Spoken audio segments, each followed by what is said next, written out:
Nós vamos assim, procurando fechar os nossos olhos, abrir os nossos corações, as nossas mentes.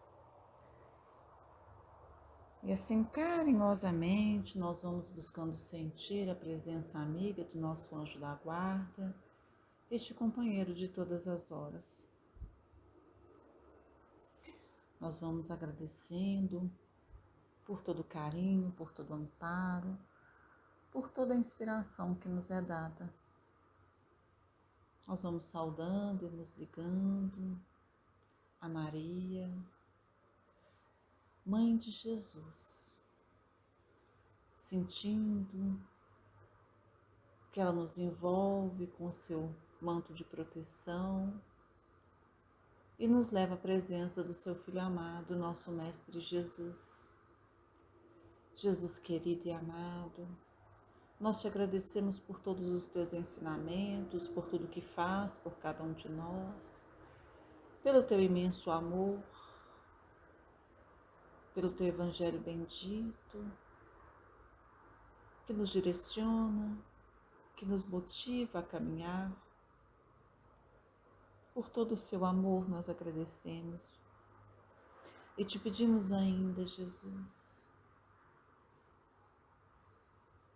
que nos auxilie nesta manhã bendita, para que nossos corações estejam abertos, as nossas mentes, a fim de aproveitarmos, de assimilarmos todas as reflexões desta manhã. E por misericórdia, eleve a nossa prece até Deus, que é o nosso Pai, o Criador de nossas vidas. E a Deus, que é todo amor e bondade, nós agradecemos por esta oportunidade bendita. Nós agradecemos por tudo que temos, por tudo que somos. E entregamos ainda, Pai, a prece que seu Filho tão amado nos ensinou, a qual rogamos de todo o nosso coração. Pai, Pai nosso que estás nos céus, santificado seja o vosso nome. Venha a nós o vosso reino e seja feita a vossa vontade, assim na terra como nos céus. O pão nosso de cada dia dá-nos hoje, e perdoa as nossas dívidas, à medida que aprendermos a perdoar os nossos devedores. Não nos deixes cair em novas faltas, Senhor, mas livra-nos de todo o mal, hoje, agora e sempre. Que assim seja, graças a Deus. Bom dia a todos, que a paz e o imenso amor do Mestre Jesus possa envolver os nossos corações neste dia. Hoje nós vamos refletir um pouquinho sobre a comemoração dos mortos. E para que a gente possa chegar nesse momento da comemoração, nós vamos falar um pouquinho antes sobre o que é a morte. E aí a gente fica pensando, como cristãos, a gente aprende com Jesus que a morte apenas acontece no corpo físico. Jesus, após ser crucificado, reaparece e durante alguns dias ainda dá instruções aos seus discípulos, provando que o espírito sobrevive ao fenômeno natural da morte física. E para consolidar a informação de que ele viveria sempre, ele diz aos seus discípulos: eis que estou convosco todos os dias até a consumação da era. E o Espiritismo?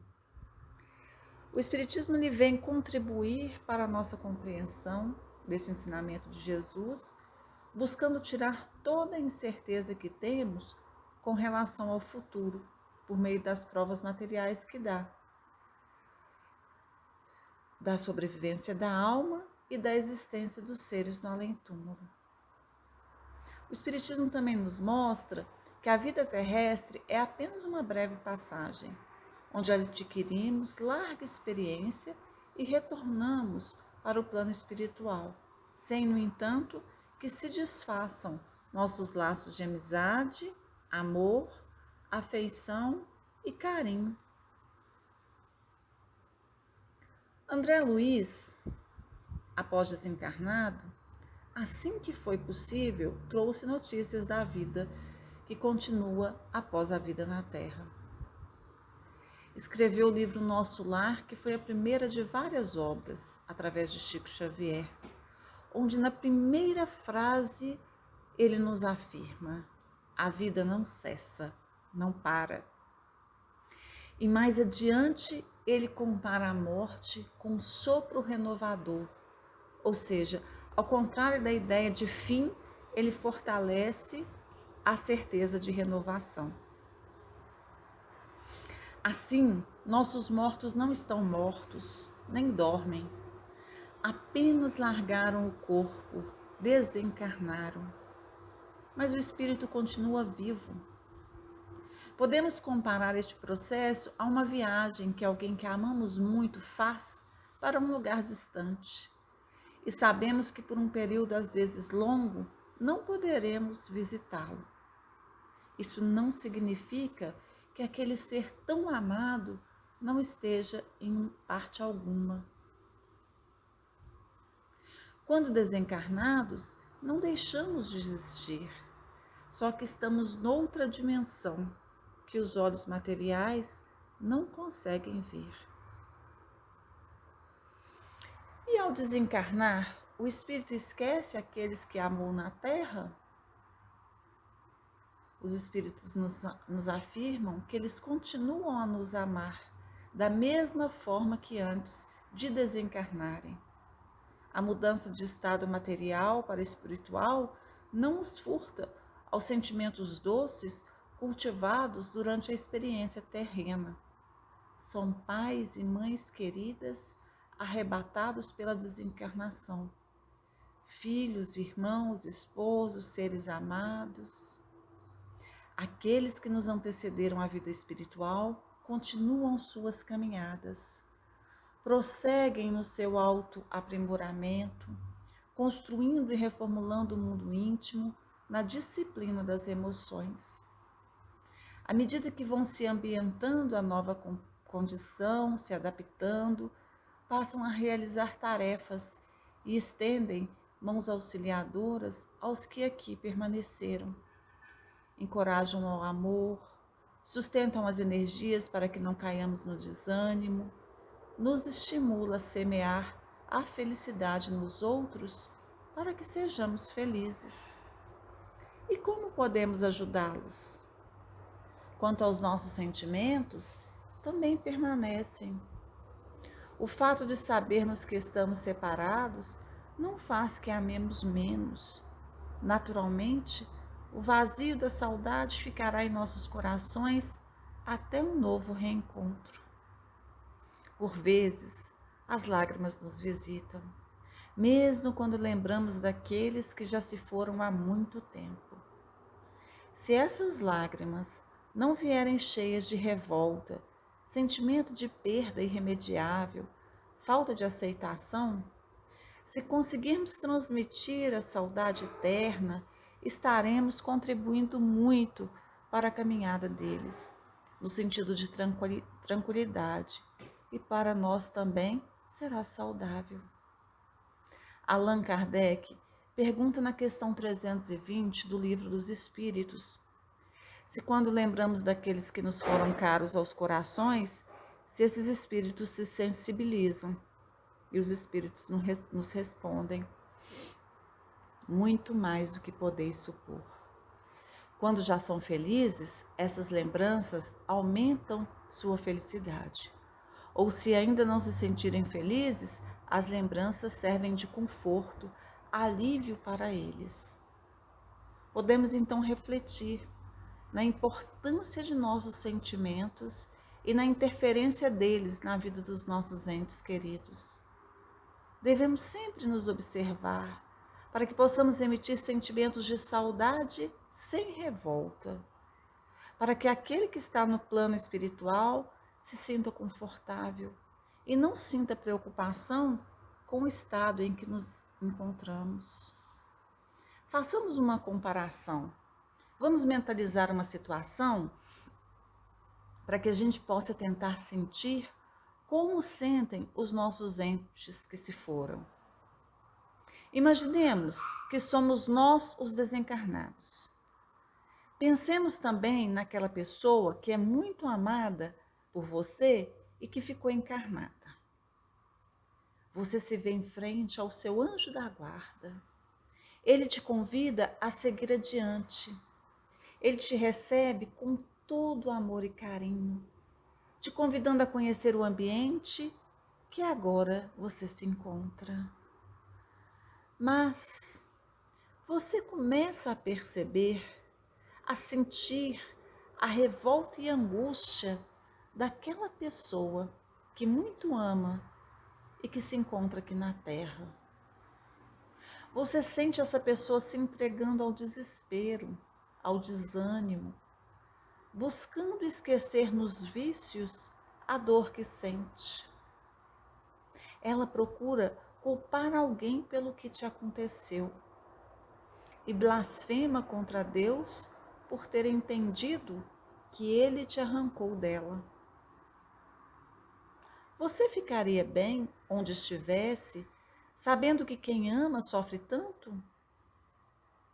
Conseguiria seguir o amigo espiritual sem dificuldade?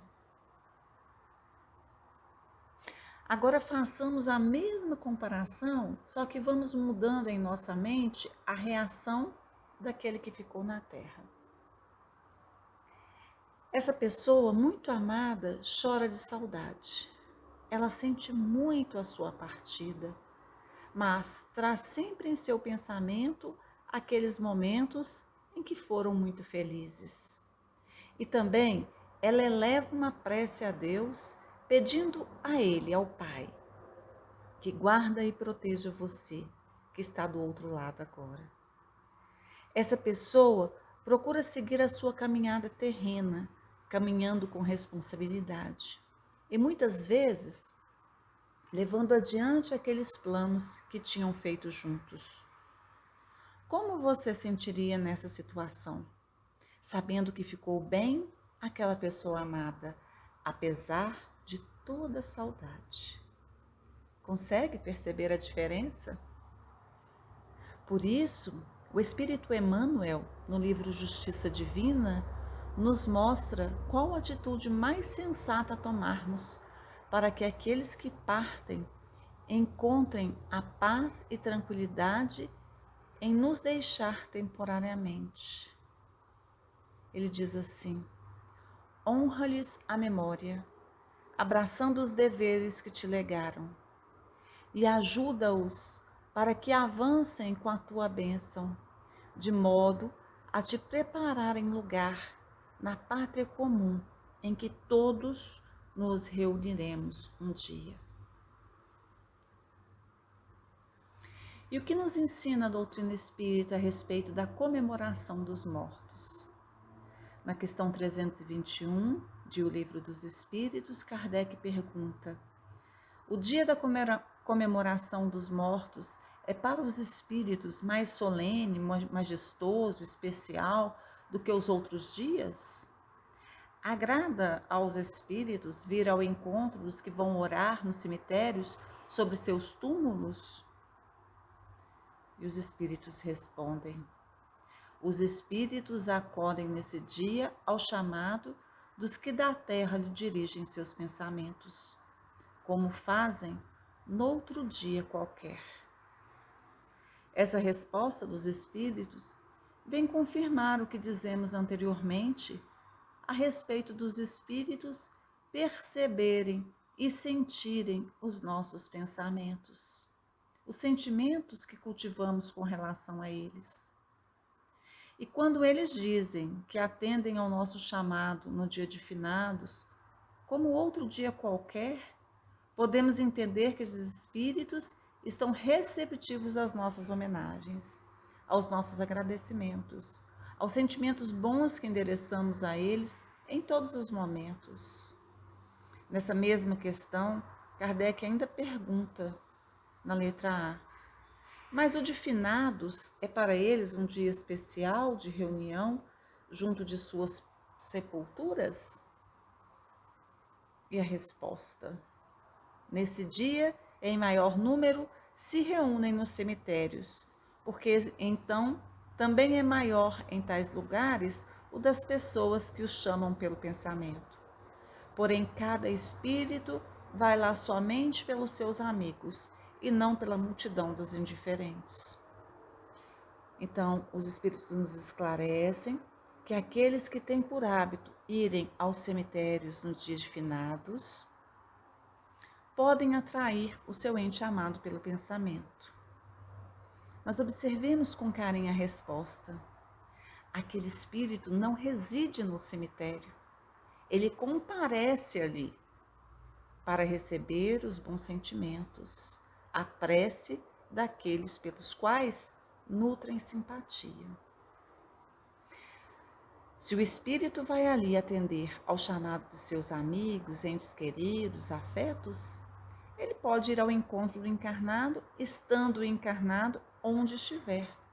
Ou seja, quando através do pensamento conversamos com aqueles que já partiram para a pátria espiritual, eles escutam os nossos pensamentos, independente de onde estivermos. Outra questão que é levantada por Kardec é: a visita de uma pessoa a um túmulo causa maior contentamento ao espírito cujos despojos corporais aí se encontrem, do que a prece que por ele faça essa pessoa em sua casa? E a resposta: aquele que visita um túmulo apenas manifesta por essa forma que pensa no espírito ausente. A visita é a representação exterior de um fato íntimo. Já dissemos que a prece é que santifica o ato da rememoração. Nada importa o lugar, desde que é feita com o coração. É interessante observarmos que as manifestações materiais são necessárias para muitos encarnados, que às vezes ainda precisam ver aquele túmulo para se ligar ao ente querido, para expressar o que vai no seu íntimo. Mas o desencarnado não tem mais necessidade de coisas materiais. Como dissemos, a comunicação se dá através do pensamento. E qual o efeito da prece para os desencarnados? A prece dá a eles o testemunho de nossa simpatia. Percebem que continuam sendo amados. Mantém nossa comunicação para com eles. Para aqueles que acabaram de desencarnar, a prece auxilia no desprendimento, tornando-os mais calmos ao despertar. Traz auxílio e luz para aqueles que, como os encarnados, têm dificuldade de entender o processo. Nós devemos e podemos envolver em nossas preces aqueles que, sendo ou não amigos ou parentes, desencarnaram em situações difíceis, com corações endurecidos. Algumas pessoas não são lembradas. Neste caso, nossa prece pode trazer luz para esse espírito, alívio para a dor que ele enfrenta. A eficácia da prece está na sinceridade do pensamento e não na quantidade das palavras. Quando sentimentos bons saem de nosso coração, transformam-se em energias e envolvem o espírito pelo qual rogamos. É hora de nos curvarmos à majestade da lei divina e orarmos. Por que curvarmos a lei divina? Porque através das várias reencarnações vamos vivendo novas experiências na carne que auxiliam na nossa evolução. Sendo assim, a cada reencarnação temos que desencarnar. Como terão que desencarnar também aqueles que amamos. Ou seja, a morte é um sopro renovador, como nos disse André Luiz. E por que devemos orar? A prece é como um perfume de flor que se eleva àquele que partiu. E ela se transforma nos abraços e beijos que já não é possível dar materialmente. E demonstra a saudade e o amor que está dentro de nosso ser. Para os nossos afetos que partiram para o mundo espiritual, a melhor conduta é a lembrança das suas virtudes, dos seus atos bons, dos momentos de alegria que vivemos juntos. A prece que lhes refrigera a alma e lhes fala dos nossos sentimentos. Não há necessidade de se ter dinheiro para honrar com fervor cristão os nossos mortos, nem absoluta necessidade de nossas presenças ao lado das suas tumbas. Eles não estão lá.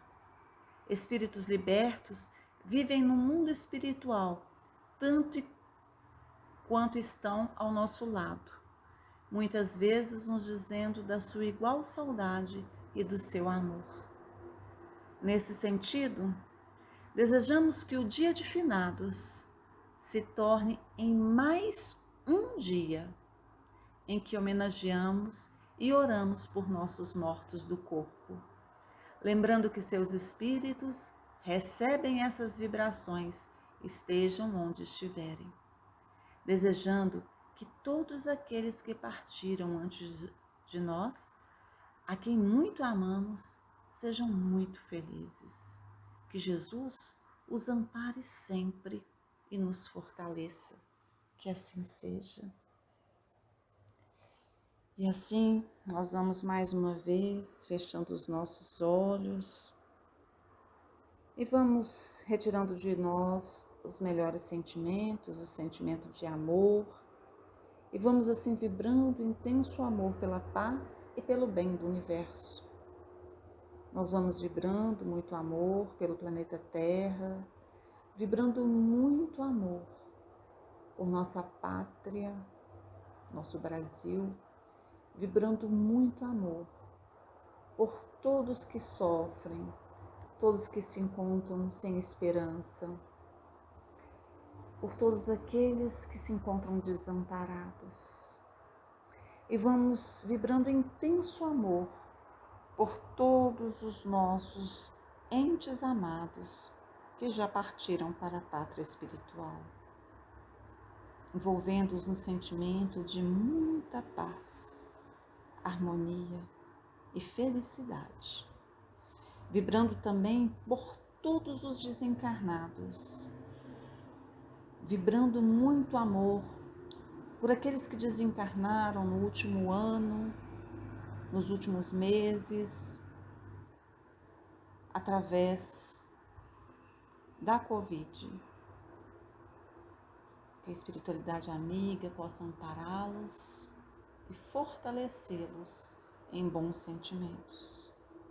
Vamos vibrando por nossos lares, vibrando por nossos familiares, vibrando por nós mesmos, pelo nosso equilíbrio físico e espiritual. E vamos deixando vibrações de amor em aberto para que a espiritualidade amiga possa levar onde houver maior necessidade neste momento. E assim nós vamos dando graças a Deus e que assim seja.